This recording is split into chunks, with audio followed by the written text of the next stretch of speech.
We have a tag on the blog for sibling feels, so it seems appropriate that we cover our favourite fictional siblings. And it's doubly appropriate given that it was National Siblings Day in the US on Friday. In the interests of full disclosure, I have no idea what Sweeney said in her video. I made this video on Sunday afternoon because I got a job and I have no idea when I'm going to start working full time, and I don't want to miss the opportunity to film a Segway Magic video.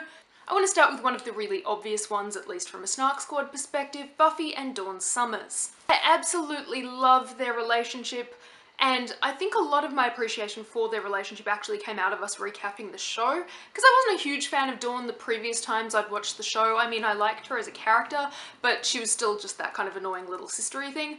And it wasn't until we were watching the show a lot slower and paying attention to basically every single detail of every single scene that I came to realise how absolutely fabulous that relationship between the two of them is. Another really obvious one is the Bennett sisters from Pride and Prejudice, and I think part of the reason why I love the Bennett sisters so much is because they show sort of all possible facets of the sibling relationship. There's the really, really close relationship that Lizzie and Jane have. There's the, oh my god, she's so annoying relationship with Mary that everybody has.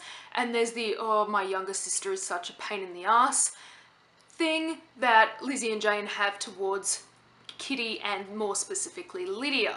So I feel like that family sort of covers every possible gambit as far as, you know, having siblings is concerned.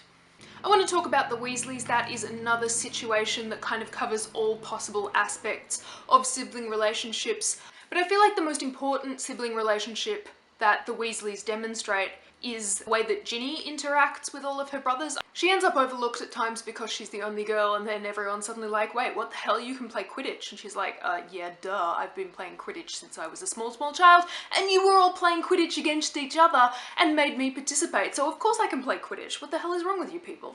I think Ginny has a lot of elements of her brother's personalities in her. So she has the mischievous elements of Fred and George's personality, but toned down. She occasionally has some of Ron's attitude and moodiness. She has some of Bill and Charlie's badassery. I don't really think she has any aspects of Percy's character that I can think of off the top of my head, but I'm sure there's something in there.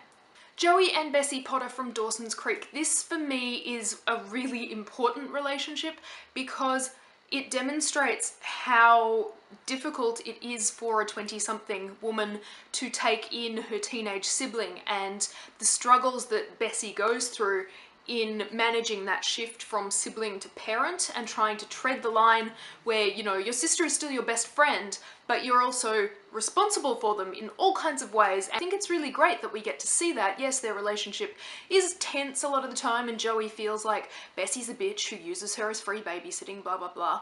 But it's great that we get to see things sometimes from Bessie's perspective. You know, she's in a relationship, she's got a child, she's trying to start her career, and then she's got her teenage sister living with her and she's really struggling to come to terms with all of that.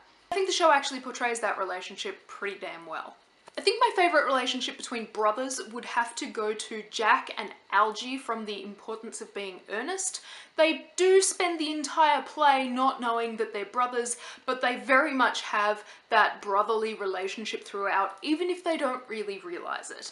And if you've never had any kind of exposure to The Importance of Being Earnest, you should definitely go and watch the movie version with Colin Firth and Rupert Everett because they are just absolutely perfect in those roles. Finally, Evie and Jonathan Carnahan from The Mummy. I absolutely love their relationship. I think it's totally fabulous.